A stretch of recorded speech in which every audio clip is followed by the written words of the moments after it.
Bicara bagi kami secara pribadi, menolong kami hari ini, agar firman Tuhan hari ini menguatkan kami, meneguhkan kami di hadapan-Mu ya Tuhan, dengan keyakinan iman di hadapan Bapa, bahwa Engkau datang mengasihi kami orang yang berdosa ini.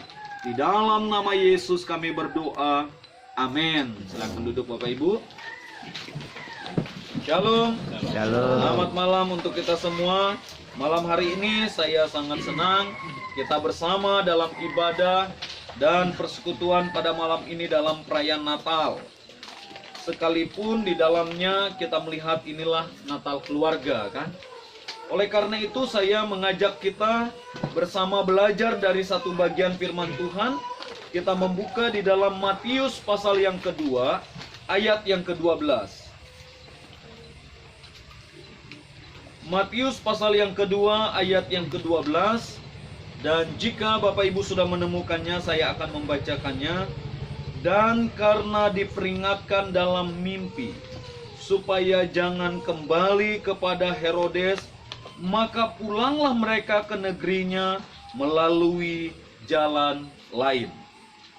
Dari bacaan kita pada malam hari ini, satu tema yang saya ingin membawa kita belajar bersama di dalamnya adalah Natal mengubah jalan hidup kita. Kita mau melihat bahwa Natal mengubah jalan hidup kita. Dari bacaan yang kita baca ini, kita menemukan ada dua tokoh yang diangkat di dalamnya. Yang pertama adalah Raja Herodes, yang kedua adalah orang Majus.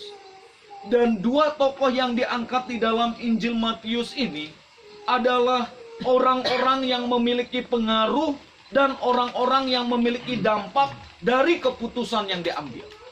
Oleh karena itu disinilah kita juga belajar. Ternyata di dalam keputusan yang diambil memiliki dampak yang sangat luar biasa dalam sejarah dan perjalanan hidupnya. Kita mau melihat tentang Raja Herodes. Siapa itu Raja Herodes? Di dalam Alkitab, dalam Perjanjian Baru, memang ditemukan di sana ada 5 orang dengan nama Herodes. Tetapi dari bagian ini kita menemukan di dalam Injil Matius ini yang dicatat di dalamnya, dia adalah berbicara tentang Herodes Agung, Raja Herodes Agung. Nah, kita ingin melihat siapa itu Raja Herodes Agung. Beberapa sejarah mencatat, bahkan biografi tentang Raja Herodes Agung itu mencatat, dia adalah seorang yang suka menjilat. Dia adalah seorang yang, selain dia adalah seorang penjilat, dia dikenal sebagai seorang pengkhianat. Raja Herodes Agung, dia seorang penjilat, tapi dia juga adalah seorang pengkhianat. Demi untuk mendapatkan kedudukan, untuk mendapatkan kekuasaannya, apapun dilakukan oleh Raja Herodes Agung itu. Bahkan dikatakan Raja Herodes Agung tidak mengenal yang namanya belas kasihan. Sehingga dikenal dia sebagai raja yang bekerja dengan tangan besi, yang jiwanya adalah selalu memberontak, dan ketika ada orang ingin mengambil posisi dan merebut posisinya, maka dia tidak segan-segan untuk membunuh satu kerabat, satu keluarga, satu generasi ketika dia mendengar ada ancaman bagi dia. Kita melihat pada saat dia mendengar ada isu akan menggantikan posisi Raja Herodes Agung, maka istri, saudara-saudara dari istrinya, kerabat dari istrinya, bahkan saudaranya sendiri itu dibunuh oleh Raja Herodes Agung. Karena mendengar bahwa mereka-mereka ini akan mengambil alih tongkat kekuasaan itu, sehingga dia melakukan kudeta terhadap saudaranya sendiri. Dia membunuh dan menghabisi orang-orang yang dianggapnya nanti akan menggantikan posisinya. Yang kedua, istrinya sendiri tidak segan-segan dia membelah istrinya itu di depan umum. Ini yang dilakukan oleh Raja Herodes Agung. Istrinya yang bersama dengan dia karena dia tahu bahwa istrinya akan memberontak dan melawan pada dia dia melakukan pembunuhan terhadap istrinya. Dan yang mengerikan lagi adalah anak sulungnya dari Raja Herodes Agung itu dipenggal kepalanya. Karena dia tahu bahwa anak sulungnya ini nanti akan menggantikan posisinya. Sehingga anak sulungnya itu dibunuh oleh Raja Herodes Agung. Apa yang terjadi lagi? Di saat dia mendengar informasi dari orang-orang Majus bahwa seorang raja telah lahir dan ada di kota Bethlehem, dan itu membawa kemarahan yang terjadi di dalam dirinya, sehingga dia memiliki atau mengambil satu tindakan keputusan untuk membunuh semua anak-anak yang memiliki usia di bawah 2 tahun. Jadi anak-anak yang di usia di bawah 2 tahun itu dibunuh di wilayah kekuasaan Raja Herodes Agung itu sendiri.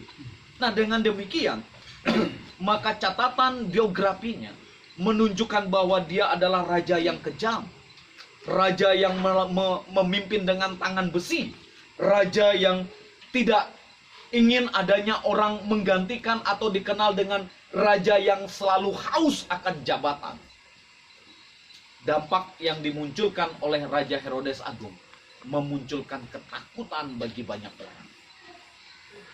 Ini seolah-olah seperti teror yang menteror seluruh penduduknya supaya jangan ada yang berani terhadap dia. Nah, kita mau melihat keputusan yang dibuatnya membuat dia menjadi orang yang paling dibenci oleh rakyat. Herodes Agung menjadi orang yang tidak disenangi oleh rakyatnya. Tetapi kita melihat di sini adalah jalan yang dilakukannya adalah hatinya diisi dengan rasa kebencian. Di momen-momen Natal, seringkali juga di dalam hati kita juga sempat diisi atau hinggap namanya rasa kebencian yang ada. Sehingga tidak heran kalau kita melihat ada banyak orang yang tidak menyukai yang namanya Natal. Ada banyak orang tidak menyukai yang namanya Natal itu sendiri. Penuh dengan kebencian, penuh dengan kemarahan yang ada di dalam dirinya. Dan orang-orang seperti ini adalah mereka yang mengambil jalan seperti jalan Herodes. Oleh karena itu kita belajar, jangan sampai kita sebagai anak-anak Tuhan, tetapi kita memiliki hati seperti hati Herodes. Penuh dengan kebencian, penuh dengan kecemburuan, penuh dengan kecurigaan, penuh dengan rasa dendam, penuh dengan rasa amarah yang tidak dapat dihentikan oleh apapun. Jadi jangan kita berpikir bahwa saya ini orang gereja, tetapi ada banyak kita temukan orang-orang gereja yang hidupnya penuh dengan kebencian. Dan banyak orang-orang di dalam gereja itu hidup dalam kecurigaan. Dan banyak orang-orang di dalam gereja itu hidup dalam kecemburuan, hidup dalam ketakutan. Nanti kalau jabatannya itu digantikan, nanti takut dia kalau jabatannya itu dialihkan. Tidak mau supaya jabatannya itu jangan bergeser ke orang lain. Sehingga berbagai macam cara dilakukan supaya dia tetap dengan posisi jabatannya. Inilah kita temukan di dalamnya. Ternyata kita temukan ada orang-orang yang mengambil keputusan seperti jalannya Herodes. Yang kedua, kita mau melihat tentang jalan orang Majus. Apa yang terjadi dengan orang Majus ini? Yang pertama di Alkitab ini melaporkan bahwa orang-orang Majus ini berasal dari Persia. Berarti dia punya wilayah yang berbeda dengan Raja Herodes Agung. Kalau Raja Herodes Agung berada di wilayah Yerusalem, sementara Persia itu berbeda sekali dan jauh dari Yerusalem. Sehingga seringkali disebut wilayah Persia ini adalah timur dari Yerusalem. Sehingga seringkali dikenal orang-orang Majus adalah orang-orang dari timur. Karena wilayah Persia adalah wilayah timurnya Yerusalem. Nah, kalau seperti itu, siapa sesungguhnya mereka? Ketika informasi ini disampaikan bahwa orang-orang Persia ini adalah orang-orang wilayah timur, maka kitab Yesaya dengan jelas mengungkapkan ketika Yerusalem diserang oleh Babelonia, maka orang-orang yang ada di Yerusalem itu dibawa dan dijadikan tawan, dan mereka dibawa ke ke Babel. Babel adalah wilayah timurnya, dan Babel dikuasai oleh kerajaan Persia. Maka dengan demikian, maka kita menemukan di sini bahwa orang-orang Majus adalah orang-orang yang berasal dari Babelonia, kerajaan Persia. Kita tahu pada masa-masa itu kerajaan Persia adalah kerajaan yang paling kuat, sehingga dia dapat mengalahkan atau menguasai seperempat dari dunia itu sendiri. Dan Yerusalem pada masa itu di wilayah kekuasaannya. Dan kita menemukan orang-orang Majus ini adalah orang-orang yang memiliki pengetahuan yang banyak, sehingga dikenal sebagai orang-orang yang bijaksana. Mereka memiliki kemampuan untuk mengetahui ilmu perbintangan. Mereka juga dikenal sebagai orang yang mampu untuk memahami atau mengerti tentang mimpi. Kalau demikian, maka ini memberikan indikasi bahwa orang-orang Majus ini adalah orang-orang yang berada selalu dekat dengan raja, karena mereka memiliki kemampuan dan pengetahuan itu sendiri. Kita menemukan ketika Raja Herodes dalam kitab Daniel, pada saat dia bermimpi, maka dia mengumpulkan orang-orang yang ada di istananya untuk mengetahui isi mimpi dari Raja Herodes itu sendiri. Dan tidak ada seorang pun yang bisa mengetahui kecuali Daniel, karena memiliki pengetahuan yang daripada Tuhan. Nah, berdasarkan catatan dan informasi-informasi itu, maka kita menemukan ketika orang Majus datang ke Yerusalem, mereka adalah orang-orang dari Persia, mereka adalah orang-orang dari kerajaan Persia dari wilayah Babelonia, dan mereka mengetahui bahwa ada raja yang baru lahir. Mengapa mereka mengetahui? Dari ilmu yang mereka dapatkan, dari pengetahuan yang mereka miliki, maka mereka mengetahui bahwa seorang raja telah datang dan seorang raja telah lahir. Kita melihat tentang pengetahuan awal mereka. Asumsi mereka pertama, mereka punya pemahaman bahwa raja baru datang. Dan berdasarkan petunjuk dari bintangnya, mereka tahu bahwa raja itu datang di wilayah Yerusalem.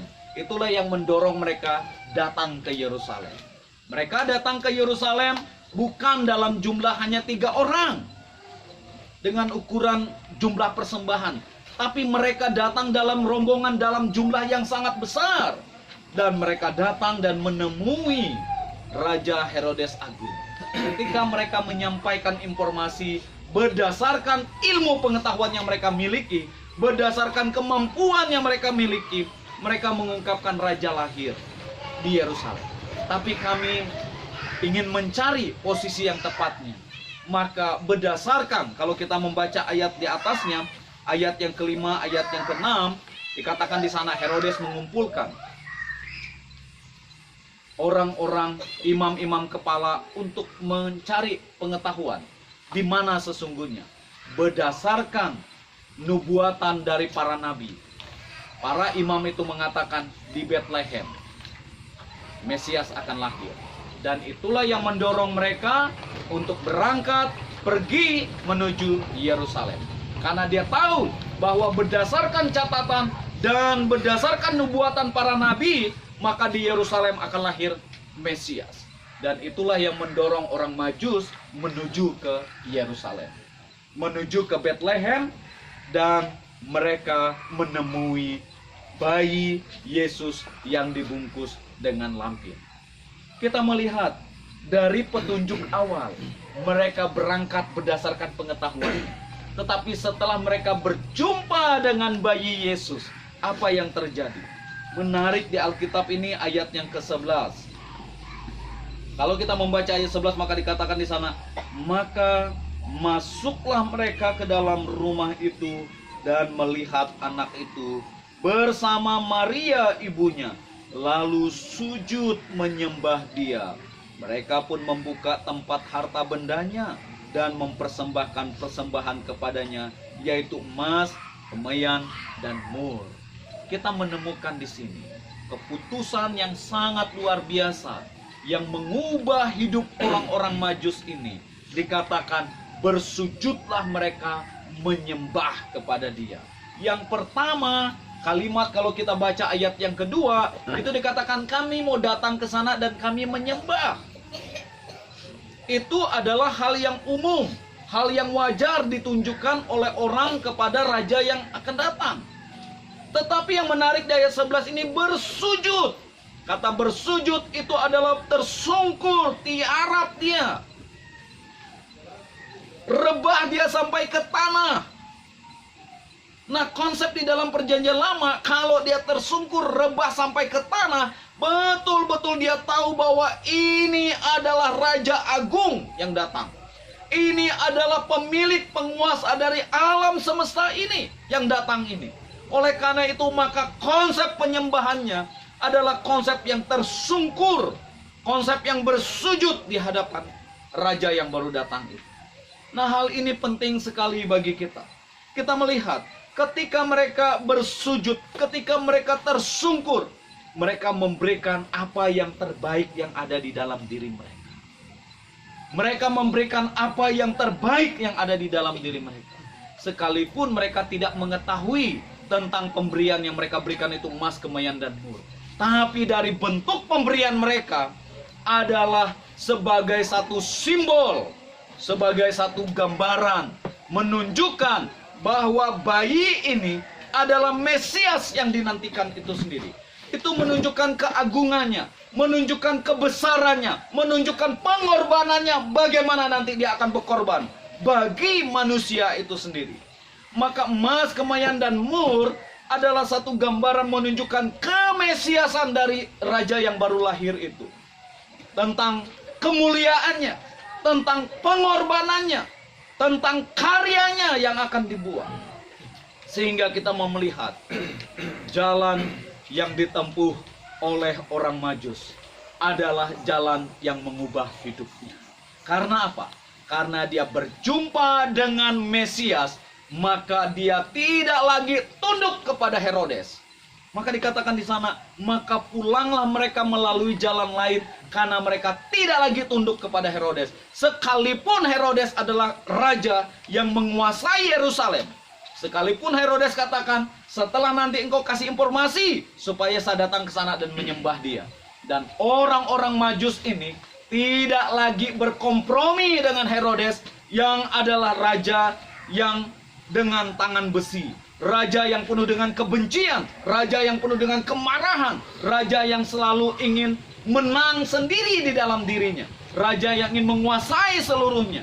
Mereka tidak lagi tunduk kepada Herodes. Mengapa? Karena mereka telah bertemu raja di atas segala raja. Mereka telah bertemu raja penguasa dari alam semesta ini sendiri.